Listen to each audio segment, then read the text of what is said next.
Alors, l'entreprise de demain.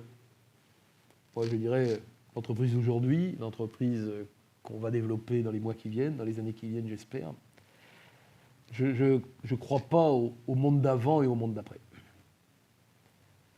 La situation que nous vivons nous oblige à avoir des réflexions de fond que beaucoup d'entreprises n'avaient pas. Par exemple, sur l'organisation du travail, on l'a évoqué avec le télétravail dans de nombreuses entreprises, mais aussi sur la prise en compte de la qualité de vie au travail. Finalement, c'est intéressant parce que je disais que les mois de confinement et jusqu'au mois de juin, évidemment, sont des entreprises, les salariés n'étaient pas dans l'entreprise. Ça pénalisait tout le monde. Mais finalement, depuis le retour, que je dirais à peu près au mois de juillet, on a multiplié le nombre d'appels entrants de façon absolument formidable. Et beaucoup d'entreprises nous sollicitent en disant « mais j'ai quand même vu pendant le confinement le palmarès de Great Place to Work, j'ai vu que telle entreprise faisait ça. » Et nous, je crois qu'on fait des choses formidables, je crois que notre réflexion peut être poussée ensemble, etc. Et donc finalement, on aura un effet Covid positif. L'entreprise de demain, c'est Richard Branson qui l'avait dit il y a quelques années, si vous ne vous occupez pas bien de vos salariés, ils ne s'occuperont pas bien de vos clients. Bien s'occuper des salariés, c'est plus que jamais stratégique. Vous avez une guerre des talents. La guerre des talents, elle sera peut-être mise un petit peu sur le mode pause en ce moment, mais elle va reprendre. La guerre des talents, c'est... En fait, on parle des gens les meilleurs RES ou RS, on parle des meilleurs, mais les talents, ils n'ont pas d'âge, ils n'ont pas de sexe, ils n'ont pas de couleur. Un talent, il peut très bien avoir 50 ans et puis avoir 25 ans d'expérience dans un domaine logistique. Et je peux vous dire que les grands retailers qui pourraient embaucher des gens de 50 ans qui sont des grands pros de la logistique, ils ne vont pas se gêner pour le faire. Donc si on s'occupe bien de ces salariés, ils n'auront pas envie d'aller ailleurs. La deuxième chose, si on leur offre la possibilité de se développer en interne. C'est capital. Donc ça veut dire que plus que jamais, les formations utiles qui vont accompagner les salariés tout au long de leur carrière, vont être plébiscitées, c'est une évidence. Encore plus maintenant en numérique qu'en présentiel. Regardez les métiers de l'informatique. Système d'information et tout. Quand on regarde ces métiers il y a 30 ans et aujourd'hui, mais ça n'a plus rien à voir. On a des tas de métiers nouveaux qui sont apparus, c'est pas fini, il y en aura toujours. Et puis, finalement, si vous accompagnez vos salariés, repensez à ce que j'ai dit sur le modèle Great Place to Work, permettre à chacune et chacun de donner tout son potentiel, et bien c'est simple, vous allez avoir des gens qui vont passer d'un secteur à un autre. Il faudra les accompagner. Peut-être que c'est une part de risque pour l'entreprise, une part de risque pour le salarié, mais peu importe. Ça doit devenir une règle. L'organisation du travail, il faut bien sûr qu'on garde le lien social. Alors aujourd'hui, certaines grandes entreprises américaines ont fixé le retour de leurs salariés au bureau. Je rappelle, nous sommes le 27 octobre 2020 après-midi, et certaines grandes entreprises américaines, présentes aussi en France, ont fixé le retour de leurs salariés physiquement dans leur bureau, pas avant juillet 2021. Donc ça veut dire que tous les jours, vous êtes chez vous. Si vous êtes moyennement logé, c'est pas facile.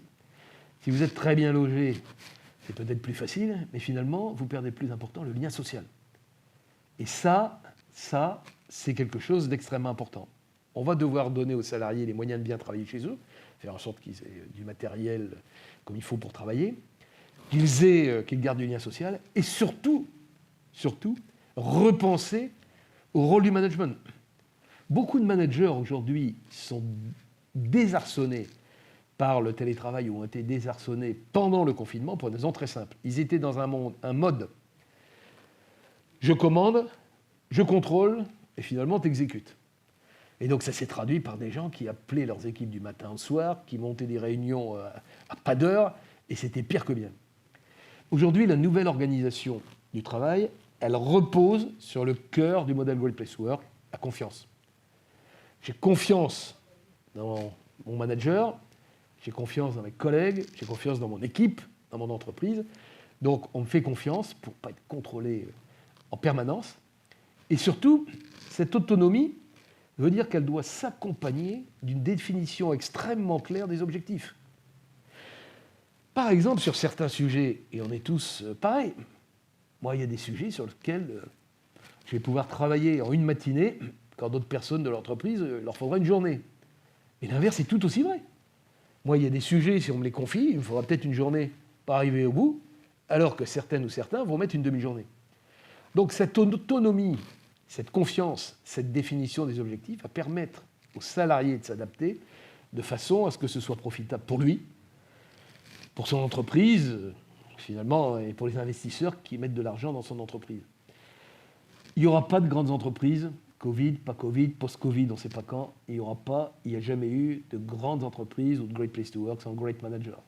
Ce n'est pas des grands managers, et je pense en particulier au premier niveau des managers, ceux qui sont à la proximité des équipes, des premières équipes dans l'entreprise, ils ont un rôle clé.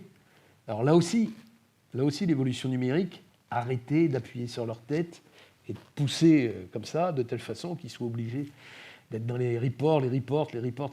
Laissez-leur de l'autonomie. Donc, l'entreprise telle qu'elle va évoluer, aujourd'hui, elle a besoin de gens optimistes. Ça, si vous n'êtes pas optimiste aujourd'hui, c'est un peu compliqué. Je suis un grand partisan de la vision partagée.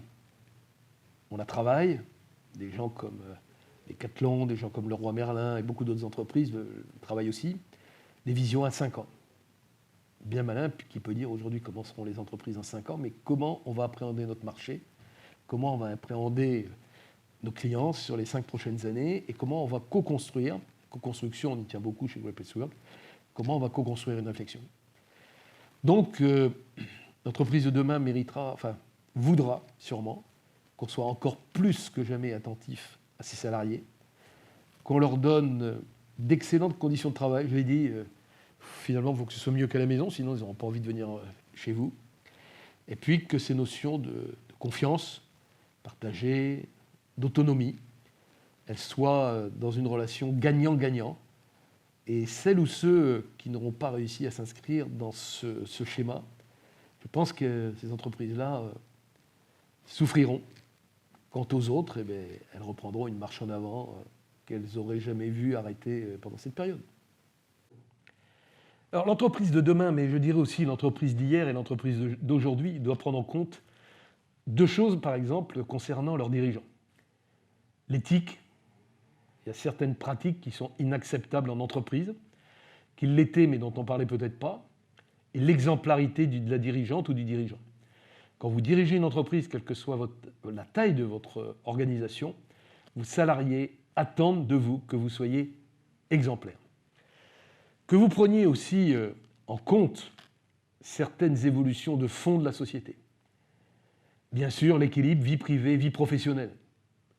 Finalement, avoir du temps utile dans l'entreprise pour permettre d'avoir une vie personnelle équilibrée. Prendre en compte aussi, plus que ça n'a été fait encore aujourd'hui, l'égalité homme-femme. Great Place to Work vient de publier une liste de 17 entreprises où les salariés femmes sont particulièrement bien considérés et bien traités. Donc cette égalité homme-femme, elle est bien sûr une évidence pour nous.